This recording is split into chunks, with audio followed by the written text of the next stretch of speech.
Welcome to our house, the House of Fi. At the House of Fi, we are all about achieving financial independence for families. Wherever you are in your financial independence journey, we want our house to be a place where you can learn and get inspired. If you are a parent on the journey to Fi, then come on in. We're glad that you're here. Here are your hosts, Wendy and Tamika. Hello, House of Five family. Today's episode, we will be speaking with Grumpus Maximus, who also has been writing for several years on a very well-followed blog of the same name. What we are really excited about is that Grumpus has some great insight and perspective for those of us who have traditional pensions, government and military pensions, or who work in the public sector and have a defined benefit. He's a military officer and currently resides in the beautiful state of Hawaii with his wife and 2 children. Welcome to the show, Grumpus. Thank you very much. Thank you for having me. It's great to be here. Absolutely. We are so glad you're here. And also here is my lovely co-host, Tamika. Hi, Tamika. How are you? Hi, Grumpus. I am so excited about today and just your story. It's so open. It's so inspirational. And also the information that you have is so impactful. And so if you're okay getting started, I'm just wondering if you can tell us a little bit about your financial journey and where it all began. Ooh, all right. Yeah, no problem. It's kind of a long one though, so you'll have to sit back and hold on. Okay. So I guess probably the first thing you should know about me is when I was, I think, 13 years old. It's hard to remember since it was so long ago. I was involved in a pretty big accident in which there was a liability lawsuit in which I ended up with some money out of that my parents, got in trust for me. So I've had this strange relationship with, investing and managing money from a very young age, probably much younger than most people have. But that said, I never received any formal education in managing money or investing or anything like that. That's not what I studied at school growing up. That wasn't where my interest lied. I was always intent on going into the military, even as a young kid. So my interest lay elsewhere in life. So for a lot of my life, I've just had this money kind of sitting in the background, and I haven't really tapped into it too much, except for specific things over the years. My parents were pretty good at making sure I wasn't just going to go out and blow all that when I turned 18. So that's the first part of my financial journey. The second part then is, of course, I go through school, university, graduate. I actually went and got a master's overseas, and then decided to go into the military after that. So I entered the military in the late 90s as an officer. And I've been in now 19 years, and I've served overseas, been to a lot of different places around the world as part of being in the military. It's been great. Obviously, I've been deployed to or in and around several of the wars our nation has unfortunately had to fight through that time, to include Afghanistan. So I don't think anybody at my kind of peer group within the kind of the years that I joined the military, there are very few people you would meet who have been in as long as me who would have said, hey, I've never deployed to one of those places like Iraq or Afghanistan. So, that's something you need to keep in mind, I think, when we talk about military issues, is that this is a military that's been at war for a very long time. And that plays out in people's financial lives, military members' financial lives quite a bit. And so I've had to learn a lot of those things the hard way. And then finally, I guess the last thing you should probably know is, and I talk about this openly on my blog, is that I had a mental breakdown caused by PTS associated with some of the events that had happened while I was in the military and deployed. About, I guess, I was 16 years in, so about 3 years ago now. And, it hit me by surprise. I guess, in hindsight, I really should have seen that coming, but it took me by surprise. But I did seek help. And I'm, happy to say that I'm recovering. I'm not recovered. A lot of the mental issues that caused that breakdown, to include the personal finance issues that went with that, I've been tackling, and I'm trying to stay on top of as part of my daily life. So that's kind of who I am in a nutshell, from the personal finance aspect.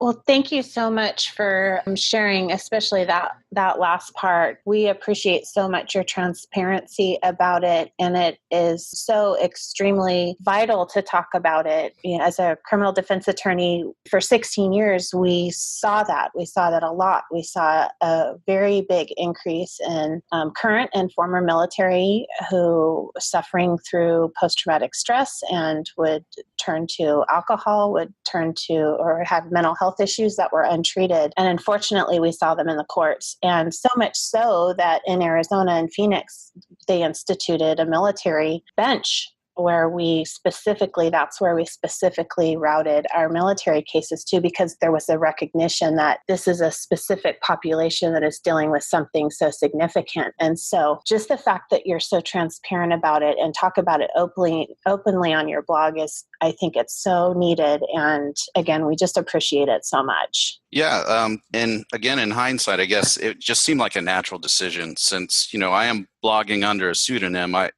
do have that ability, I think, to talk more open and honest about myself than I might otherwise. And, the other thing, since it's a personal finance blog, is that, a lot of my issues were so interconnected Right. with how I felt about my career and my, I guess, fear for how I would take care of my family if I chose to walk away from a military career at 16 years prior to earning my pension. Because when I joined the military, I'm under something called the High 3, or it's a High 36, which is your last 3 years of work. So it's an all or nothing pension that you earn bestowed on you at 20 years or more of service. So, I was sitting there at 16 years having suffered a mental breakdown, and a lot of that was due to work and how unhappy I was about like where I was, and was seriously contemplating, can I walk away from what would be ultimately, I went away and did the math and figured out that would be millions of dollars in payment alone, let alone, the healthcare benefits and all those other things that go with it, which, these days might even be worth more than the actual payment themselves. So, I quickly realized that I couldn't do that. I couldn't put my family through that. I couldn't put myself through that I was, unfortunately going to have to gut it out. So I was going to have to tackle my issues head on and not run away from whatever was causing me so much pain and anguish to cause that breakdown in the first place. You do say on your blog, though, that for some, that might not be the right choice, that for some, that the right choice may be to, because of the severity of whatever mental health or concerns, or that the right decision might be to walk away, but that was not the right decision for you. Correct. So one of the fundamental points of founding my blog was to help people make that decision. I call that decision the golden albatross decision, because I tell this, funny story on my blog about how I came up with the name. But, the bottom line is that decision or that term is a term I use to define the tension a person feels when they are working in a pensionable career path. That might be government, that might be teaching, that might be working a production line somewhere for, an auto manufacturer, whatever it is. But, a lot of these jobs that are left today that actually provide pensions, they demand a lot of sacrifice. You have policemen, firemen, obviously the military, but, even other government workers or people in the private industries. A lot of this is manual type of work and stuff like that. So, at some point within a pensionable career, I figured other people might hit this decision point, like, should I stay or should I go? Is it worth it staying? And one of the things that I found, during kind of my breakdown time, I was also on a kind of independent personal finance journey. And like I said, I had to go away and kind of figure out if walking away from my career would really be realistic. And I figured with the blog, I could help other people make that decision. So, you said about trying to define how much pension is really worth. You set out trying to define how much some of those other benefits that come sometimes with a pension, like healthcare, is worth. And then obviously people as an individual will have to make a value judgment on whether or not, that amount of life force that they're willing to put into that pensionable career is worth whatever the financial benefit would be on the backside.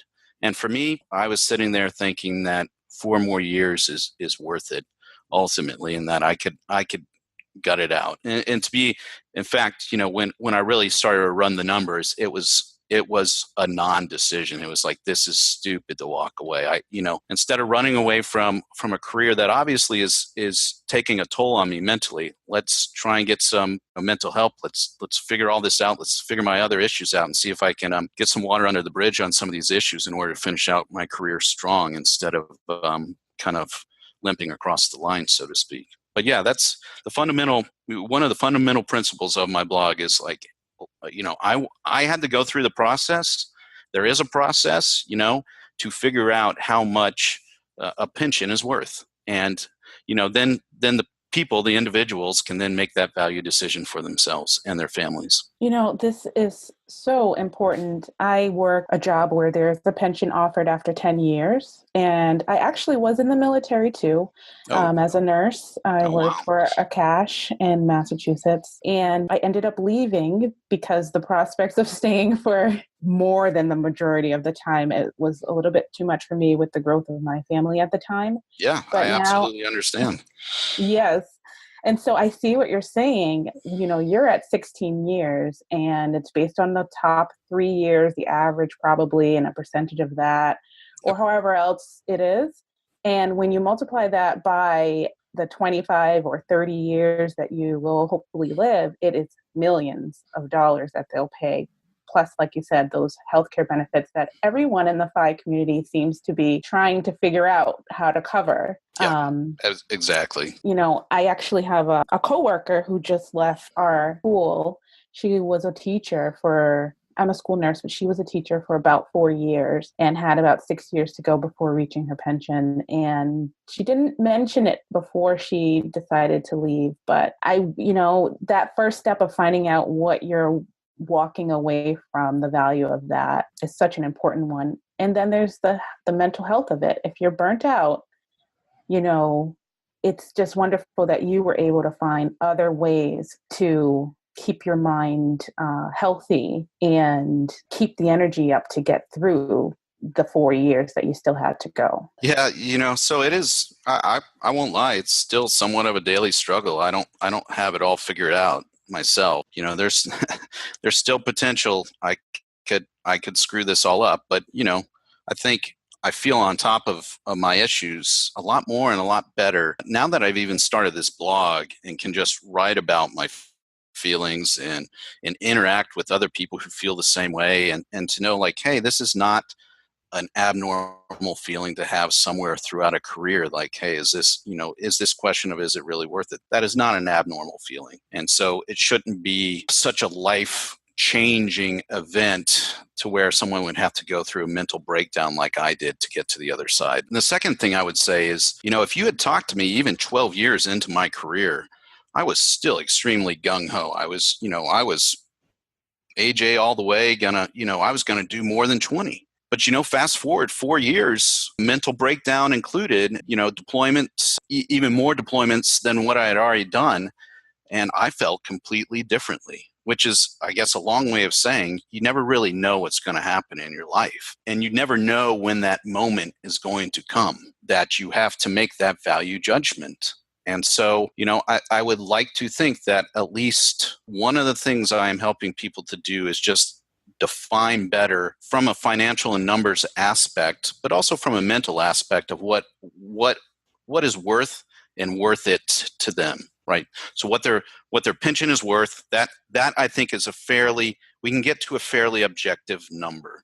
It may not be exact science, but I think you can get into the ballpark of objectivity on one hand, and then on the other is something completely subjective to the individual, is what is worth it to them. Is $1 million of payments throughout their lifetime, is that worth it? Or is a cost of living allowance added to that $1 million pension value on top of that, which then obviously inflates how much you would get paid over your retired life? Is that worth it? And that's an individual judgment. Everybody's going to come to that judgment with different things that they value in their life, and then have to make their decision on their own. But I think from the objectivity standpoint of Like, let's try to put some numbers around these things, these benefits, and also the pensions themselves, which are such a rarity these days anyways. And then, let's help the person on the other side with that value judgment of, let's help you, think about what is of value in your life. And then if you are working at a high risk job that offers a pension, or you are working a job that demands a lot of, what I call life's energy out of you, is that really worth it to you in the end? Yeah, that's just, I completely agree. And I think that it actually can be extrapolated, beyond jobs with pensions, but to any job where you're feeling that, pull towards walking away or finding something new, because of the fact that we are in such a passion-driven era where you are following your passions and experiencing new businesses and jobs, it can be hard to stick to that one thing that's not bringing you the passion anymore. And I think a lot of people can learn from some of the steps that you take in making these kind of objective objective analyses, and then also adding in that subjective to get to their final answers too, for what's good for them. You're exactly spot on with that, Tamika. And I was hoping that someone would bring that up, and that this analysis can totally extrapolate not just to government or public positions with a pension or the equivalent. Yeah, I'm exactly in that situation. I walked away from a very lucrative law practice, and financially speaking, it made the most sense to stay. I still have a ton of student loans to pay off, with the income to pay those student loans off if I stuck with it for maybe even just a few more years. But life changes. Life circumstances change. We adopted our boys. We got our boys, and with that, life changed significantly. And I was spent. I couldn't do it. I just couldn't do it anymore. So those were the decisions that we made together, Curtis and I. My husband, on the other hand, who is a teacher, gets those benefits. He gets both the 457 and the 403B, and then has the pension through the school district, which is a life pension after a very short time, actually, about 5 years and a certain age. So we will reach our FI number, even with me switching careers, in a very short period of time. Maybe 7.5 years, or we would reach FI before that number, before he can retire. But we have made that analysis for him that it makes sense to stay, because we've done the calculations for that, and it is such a big number, and it's a lifelong pension. Like, how could we walk away from that? So those they are so individual, but can be made for both scenarios where there is a pension and not a pension.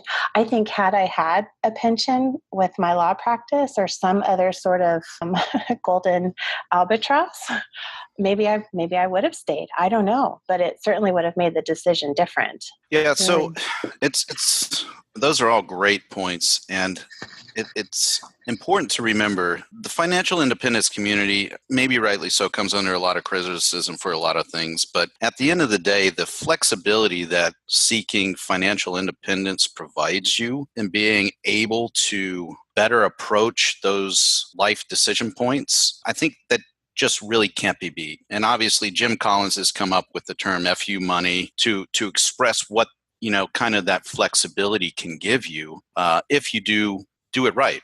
If you start saving at a younger age in your career, and, start investing at a younger point in your career, or utilizing those retirement vehicles that are being offered, then you would naturally be able to have a lot more flexibility when it comes to making some of those decisions in life, when life throws you one of those unexpected curveballs. And, I found that I wasn't quite there. There was no way I could walk away at 16 years with what we had saved and invested in. And I'd like to think my wife and I have always been good savers, somewhere between 25 and 30% without really ever even trying. But there was no way we could replicate on the outside, just from investments alone and retirement savings alone, what that pension would have provided. So yeah, I guess at the end of the day, it was really a non-decision for me. But, like I said, everybody's got to take that approach differently. and make that decision differently. So speaking of what you mentioned, which is, along the way, certain things happening, I know as part of your story, you said the first thing that was important was that you did get the settlement at a young age. And the other thing that I found that was so exciting to me about that was that your parents didn't squander the money. They didn't, try to take that money from you, that it was put either in a trust and kept in a trust, or that when you went to get it at a later time, it was at least still there, even if you didn't know what to do with it. Can you tell us a little bit more about that? Because I'm sure that there are families listening who face something similar, either a windfall from, I don't know, I wouldn't call it a windfall from something, or a settlement, or life Right. insurance proceeds. Were there things that your family didn't do that they could have, or things that you didn't do or did do that you would like to share or give advice on? Yeah. So my mom, God bless her, she would drag, she was kind of the one who was really deciding what would happen with this money. And she's not financially sophisticated woman. She's always been a great saver. She chased when I say this, but she grew up, in my opinion, on the lower end of the middle class scale, maybe the high end of the lower income scale. So, money for her has always been about saving. But when it came to investing and things like that, she had no knowledge, and she kind of knew her limits. So she, took this money as the trustee for me, and had it invested with a local investment broker, and it went fine. And she would take me to the meetings that we would have with this person annually. And, she would show me the statements and try to explain to me what it meant. And so, the money was never that far from my understanding. It's just I never really sought out the education myself of what this could really mean for my life. My mom had this fear that as a result of this accident, later in life, my body might start breaking down. I was 13 years old when this accident happened. I made this miraculous recovery, but there was no guarantee in her mind that was my body was always going to stay that way.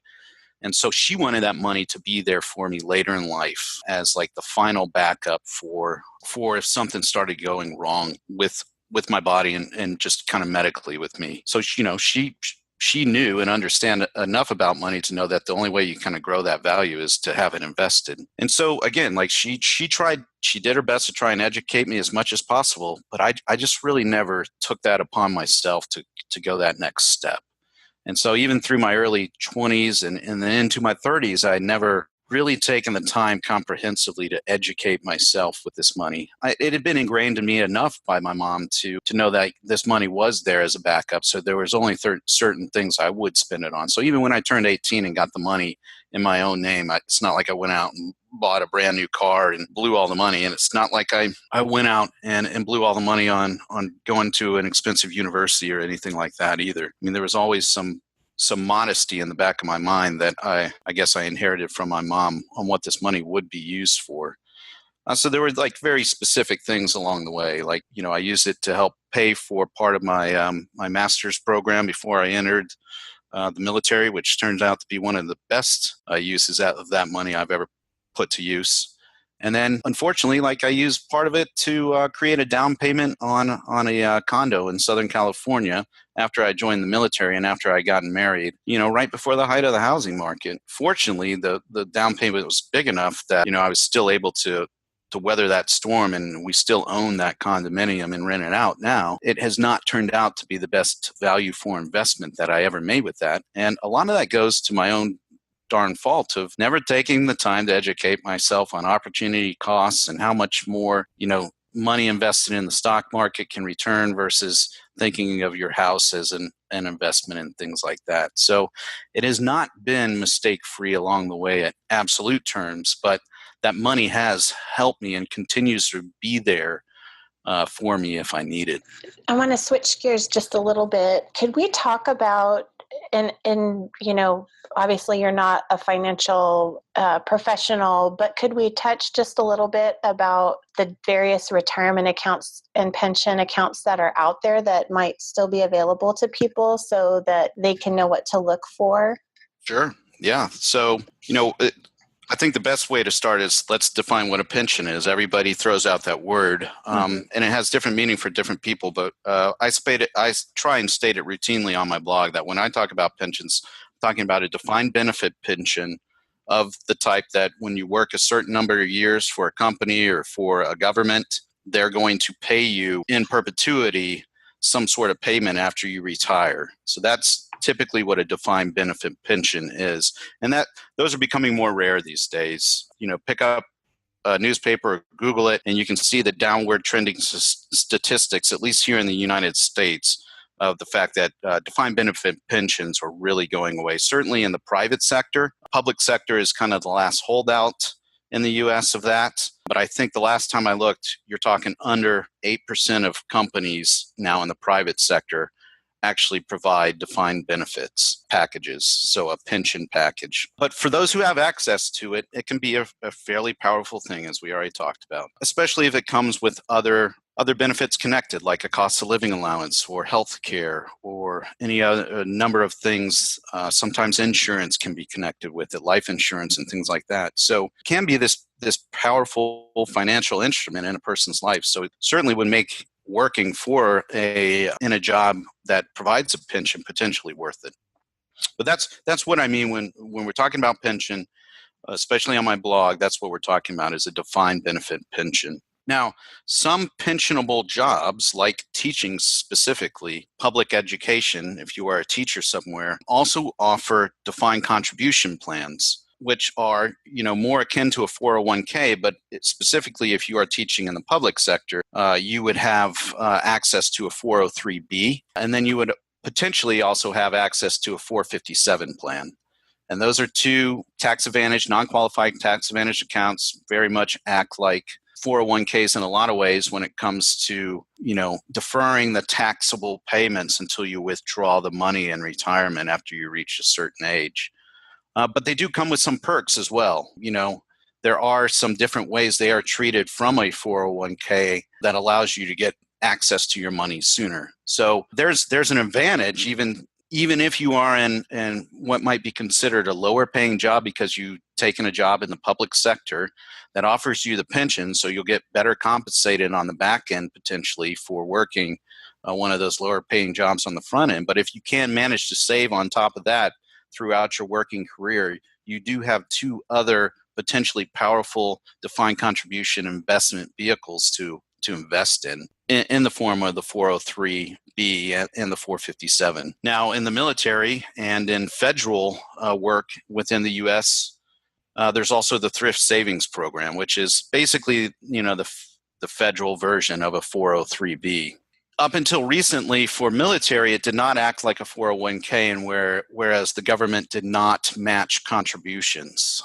That has changed for the military under the blended retirement system if you are eligible to transfer over into that. And then there's some trade-offs I won't get into because they're kind of complicated. But the bottom line is the federal system, the thrift savings program now for everybody within thrift savings does offer some kind of matching ability, much like a 401k.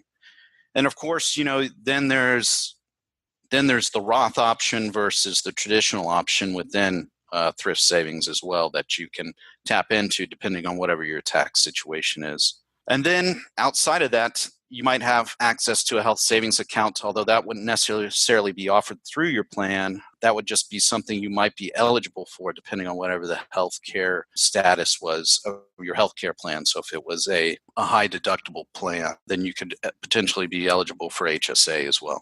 And I think that's probably the bulk of them right there. So when you mention the defined contribution plans and the defined benefit pension plans, so for instance, with my job as a school nurse, I believe we have both. So the defined pension plan is where they either put the money aside for you or take the money from you. Am I understanding that correctly? Correct. So there are multiple ways that a defined benefit pension could be funded. Some is where the money is automatically set aside for you, and some of it is where it's taken out of your paycheck. And all of that comes down to the individual plan that you're in and how that is governed. Depends on how that would be funded. So for me, for instance, for being in the military, there is no pay that's withheld to go into our military pension. It's just all funded behind the scenes by the U.S. government. When somebody enters the military, they start saving for that person's pension. That's not how a lot of defined benefit pensions work, especially in the public sector. You see like a half and half system, or maybe one quarter, 3/4 system where the worker is contributing to their own defined benefit pension, and it is a mandatory contribution, but it is coming out of their paycheck. I see. Okay. So that does make sense to me now. We do have both. We have I get 11% taken out of my paycheck that goes towards that defined benefit pension. And then we also have the 457 and 403B and a Roth option as well. With everything that you've had to kind of weigh and go through, what has your money relationship been with Mrs. Grumpus? Is that what you call her? Yeah, I think you do. Yeah, Mrs. Grumpus. So it's funny. I wrote an article. It still is one of my favorite articles. I don't know how much readership it actually gets on my site anymore. Kind of talking about Mrs. Grumpus and my initial interaction over money after we got married, because of course I was I guess we were kind of typical. We had never had the money talk in any kind of depth before we got married. It was, I guess we consider it too much of a taboo subject to talk about.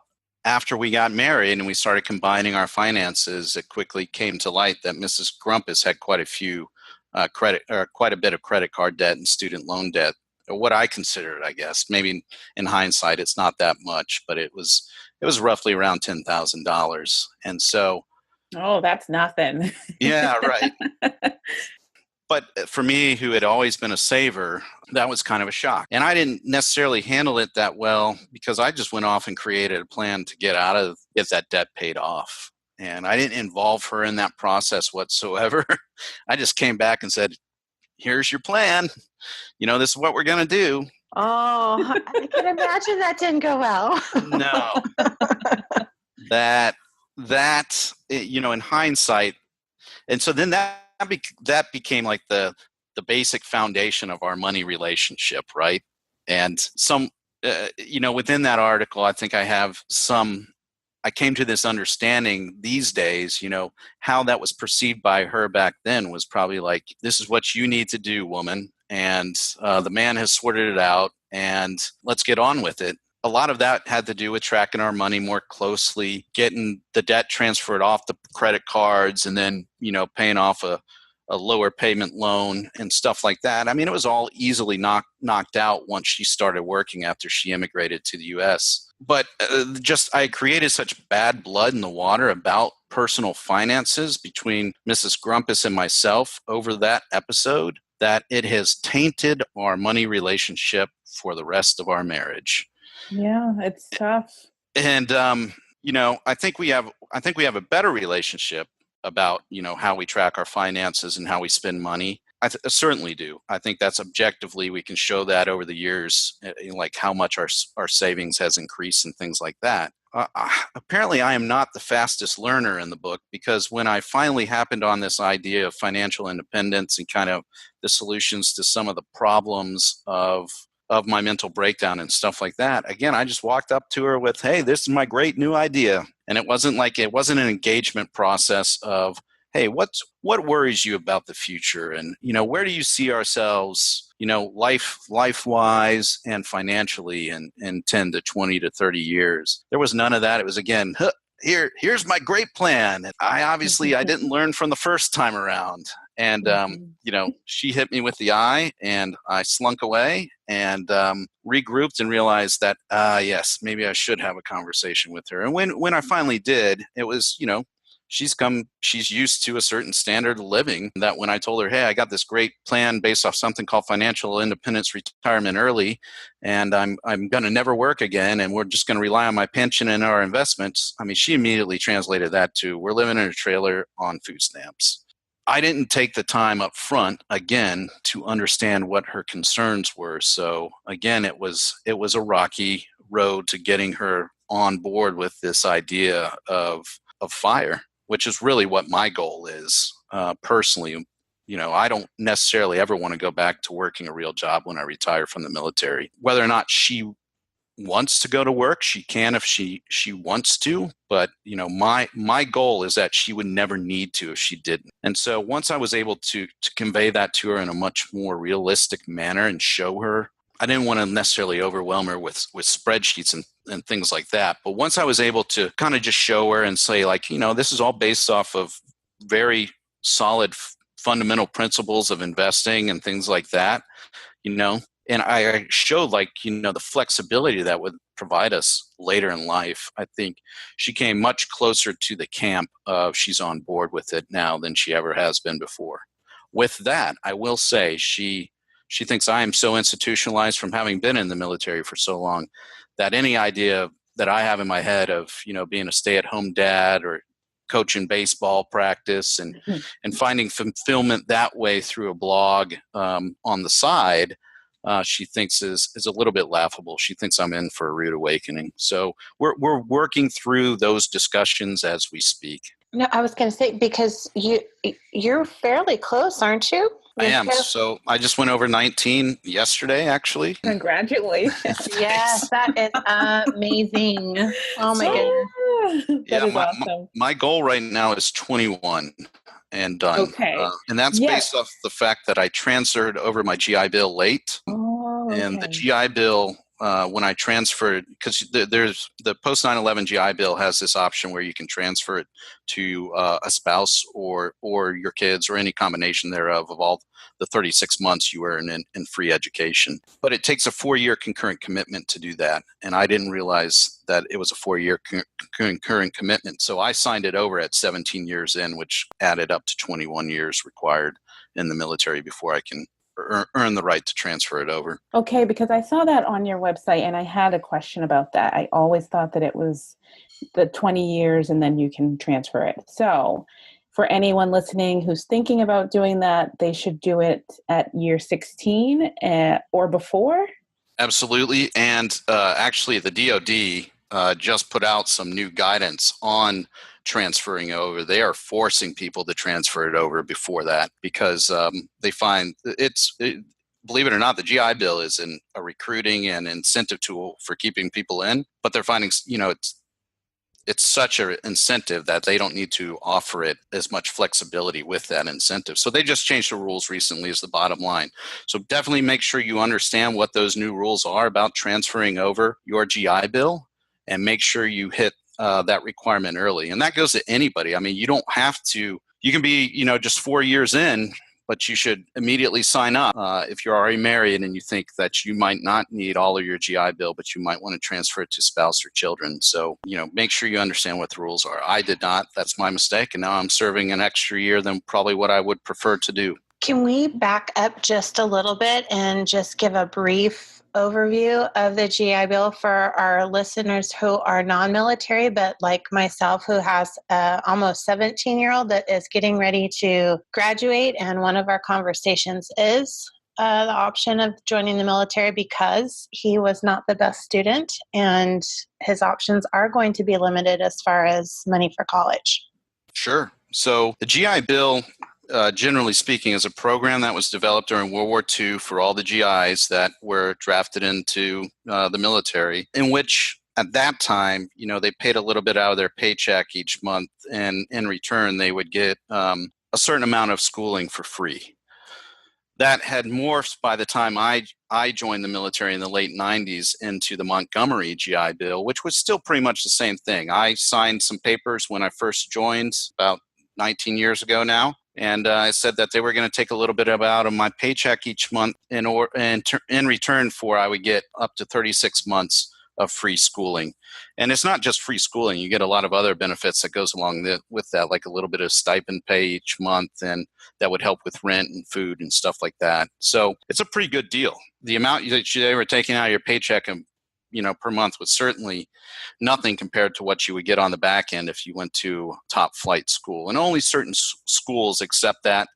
But that has now progressed into the post 9/11 GI Bill, which is a little bit different. And I don't even think there is money taken out anymore. I think it's just, hey, they sign, but it comes with some strings attached. And again, so some of those strings attached these days is that it's a 4-year concurrent commitment. And you need to make sure that if you do want to transfer it over, that you go in and sign that paperwork saying that, and that you understand that you've obligated yourself for 4 more years in the military if you want that GI Bill to transfer over to your wife or to your kids, or it doesn't have to be a wife, your spouse or your kids. Thank you for that clarification. That's extremely good information to have. Yeah, I think part of it is like the government's realizing it's such a good deal that they need to rein back on it. Otherwise, the money's just not going to be there in the long run to pay for all these people to go to these super expensive universities these days. Well, the cost of tuition and the student loan crisis is probably a big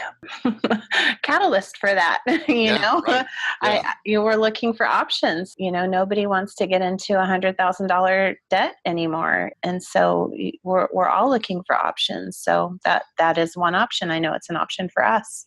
Yeah, the military has a lot of great options like that, right? You can even get tuition assistance while you're in the military if you decide you want to take night classes or do online classes. So there's a lot of great benefits about being in the military beyond just the pension itself. The downside is you are still joining a military that is technically at war and deploying people overseas into combat zones. So you have to be willing to make that part fulfill that part of the deal as well. Yes, absolutely. I know that we're getting to the end of our time together, and we had so many questions that it's hard to figure out which one to ask. I guess the question that I want is to kind of piggyback off what you said with getting what you'll do after you reach FI. And I know the blog is probably one source of inspiration. And I also read that you help coworkers, you do a little bit of coaching for finances and FI. I do. What do you think? Is that something you'd continue, or what do you think you'll do once you reach the 21 years? Like from a completely personal side, my wife and I are looking at potential just small business ideas centered around maybe selling stuff at farmers market. She's a great cook, and she makes some specialties from her home country that potentially could sell well in Southern California, where we hope to retire. And then from my perspective, I like to grow chilies. I've developed a technique for smoking those chilies on a smoker and then grinding them into the chili powder that like all my friends and family rave about. So I'm potentially looking at something like that on the side as well. But I mean, that is like the extent of any kind of real work I'm looking to do when I retire personally. I would much rather spend as much time as I could with my kids while they're still relatively young and watching them grow up and get through school and high school and out into the world. I was just going to say your children will still be young when you get to this point. And I mean, gosh, kids' activities alone will keep you busy for a while. Yep, that's true. So, like I said, I've already told the wife, and we've had many conversations about it already. Like, if she wants to go back to work, she can. If she wants to try and create a whole second career for herself, it's possibilities really for us are endless if my retirement plan and if my financial independence plan works the way I have set it up to work. So that's one aspect. From the other aspect, I will continue to run the blog. I have found great therapeutic value alone in being able to express my thoughts in written words. I get a lot of satisfaction, I got to be honest, out of helping other people. Every time I get an email from a reader or a group member in my Facebook group of just like, how much it means to them, or, hey, can I help? Can I help them by looking through their pension and stuff like that? I get a lot of satisfaction out of it. It takes some time out of my personal life, but I think the reward is there no matter what, that I would still continue to do that in some capacity just because, at the end of the day, it makes me feel good to help other people. So I'll continue to do that too. I don't, whether or not I would ever monetize my blog, it's not monetized at the moment. I haven't really come to those kind of conclusions yet. And then in the background, I did have a plan or a goal this year to actually transfer some of my content into ebook format and try and get a few ebooks published on Amazon. I have to admit, I'm not doing so well on that at the moment because every time I sit down on my computer, I'd rather create new content for the blog than take the time to curate old content and throw it into a book format. Well, if you decide to go that route, I think that, it's such a niche topic that it would, I would think that there would be a space for that. So It's something to think about, certainly. It turns out that I cornered the market of one in the personal finance space on financial independence and pensions. The other thing I did want to add to what you said was, I believe I heard a podcast where a person got a publisher, like an ebook publisher, to go through and put it together chapter by chapter for them. Oh, wow. So in case you don't want to do it yourself, there are people, I guess, who do that. Google, or not Google, but go on Fiverr. I bet you could do some sort of search and find that so easy. Yeah, I use Fiverr. Yeah, see, here we are. We're helping you create this this post-fi life. Right. Fiverr's awesome. I find stuff on there all the time. Anything you want, it's on there. That is a great idea. I hadn't even contemplated that, of like just maybe paying somebody else a small amount of money to do that work for me. I mean, I need somebody with like an editor background experience to be like, hey, you just need to like write one chapter here to fill in and link these things and all that. That's what I need. I think I actually remember who it was, and I am going to ask her. It was a lady who came to the clinic, because I own a lice clinic, and she had a bad case of lice, and I was the one who was helping her that day. So I'm going to ask her. And she asked about one of my blogs, and then she asked me if I had enough content to make it into a book, because that's what she did as a living, her and her husband. I know the name, and I will see what I can find out. Look at this. This is happening in real time. This is interaction, helping the Grumpus Maximus family out here. And we've never met each other in person. This is totally all happening through Facebook land and the interwebs. It's so cool, isn't it? It is, yeah. The power of social media and the modern internet age. I do have to say that is one of the aspects of being an online presence now that has provided me, again, some satisfaction. It's just I now have members in my Facebook group and readership that spans the globe. The large majority is U.S. readership, but I got some pretty interesting folks like from Ireland and some other places who are also paying attention to what I write, because they find a lot of the themes applicable to their personal finance situation. Well, we used up an hour so fast. I'm just way too fast. We have so many unanswered questions. So maybe we'll just have to get you back on another time. I'd love to. Okay, so I'm going to go ahead and get going with our closeout questions for the show. Okay. And the first one you probably maybe touched on already just a little bit. We're going to ask it anyway to see if there's another answer out there for you. And that is, what was one lesson that you learned about money or finances, good or bad, growing up that you have carried over into your FIRE journey? So I would say saving and living within your means was probably the biggest one that I learned. I learned it from my mother. Obviously, I already touched on that. I also saw it in real life play out the opposite way, because my paternal grandmother, who we were very close to, just never really had that mentality. And she unfortunately had two husbands die on her and left a lot of money, but she went through all that money and didn't come out on the backside in a very good financial state. So, learning to live within your means, saving money, and then the personal one I would throw on top of that is like the flexibility that provides you if you can get on top of that early in life. And especially if you can compound your savings through the power of investing somehow. I'm kind of neutral on how you invest your money, as long as you do something with it that's going to compound that savings, and then again provide you that flexibility later in life for when you hit that potential golden albatross moment. I love it. That's some good stuff. And then you live in Hawaii, which is a high cost of living area. Oh, it is. Obviously. Probably one of the highest in the country, or if not the highest. I think maybe Alaska's higher, but high.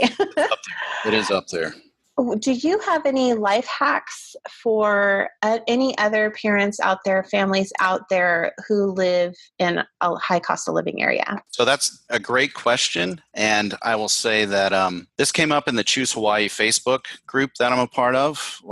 And my wife actually provided this as the idea, but menu planning is a huge benefit for us. Like, she sits down at the beginning of the week and plans out what we are going to eat for the entire week. And then she goes and grocery shops for that menu. So she is not buying or purchasing random stuff when we go out to the grocery store, but buying with a specific intent to build those meals in hopefully a cost-friendly manner. I think that alone in a high cost of living area where, it's between $5 and $6 a gallon, $5 and $6 for a gallon of milk, you have to be conscious of like where you get the food items that you're going to be serving onto your table in a cost-effective manner. Obviously, we're members of big box store like Costco, Sam's Club. Those all help if you are doing it right. But I think at the end of the day, you don't necessarily even need to be a member of one of those if you're menu planning and executing that correctly. Totally agree. We are in San Diego, which is another high cost of living area, and menu planning is key for our family. Menu planning and shopping from our pantry first, and then doing the meal plan through most of the items being in the pantry first. So it cuts out our expenses that we have to do at the grocery store. It's food budget is just one of those that can spiral out of control so fast. Yeah. And if you have kids, that's even more to the point of, how voracious of eaters they can be. And if you're not planning it out correctly, then you're just, you're buying willy-nilly just to try and keep them satisfied. And then they're never satisfied, little buggers. Yeah, right. It's funny that you mentioned that, though, because obviously one of the other perks of being in the military is we have both base exchanges like our department stores and then our base commissaries, but only certain things on the base are a better deal than what you can find out in town. And there are some quality issues that go along with it, like the fresh vegetables and stuff like that might not be as fresh as something you would find out in town. So there's that balance there too. And again, kind of tying into the theme of the other perks you might get with a defined benefit pension. In the military, at least, if you retire from the military, you get lifelong access to those commissaries and exchanges around the nation. And so, Grumpus, what is the best way for people to get in touch with you? Is that through your website? So there's several different ways. I'm on Facebook as Grumpus Maximus. I'm on Twitter as Maximus Grumpus, at Maximus Grumpus, because I couldn't get the Grumpus Maximus handle for some reason. But I do have an email, grumpusmaximus@grumpusmaximum.com, which is connected to the blog. Or you can even join my Facebook group if you really wanted to. If you find yourself in a pensionable situation or just are interested in participating in conversations about that, you can join the Golden Albatross, Golden Handcuffs Facebook group. Fantastic. Well, thank you again so much for coming on the show. We covered so much and not enough at the same time. No, yeah, like I said, I had a great time. So I want to thank you both very much for the opportunity to kind of spread the word about pensions and financial independence, and more than happy to come back. Absolutely. All right. Stay safe, and hopefully we'll talk to you soon, Grumpus. All right. Thank you. Bye. Thank you. Well, House of Five family, that brings this episode to a close. We appreciate you listening. And if you've enjoyed the show, please leave us a review on iTunes. To show our appreciation for every 5 reviews we receive, we will reward that listener with one of our favorite reads. And you can find out what that is in our show notes. Don't forget to also send us an email with your review screen name so that we can track who has left a review. Our hope for this show is that we have both inspired you and provided you with practical tools to aid you in your journey to financial independence. We welcome your feedback, and you can do that in one of 3 ways. You can message us on our website, houseoffy.com, through the contact page. You can also leave a voice message there. The final way is that you can send us an email at info@houseoffy.com. We read every message. Once again, thank you for listening, and we'll see you back here next week.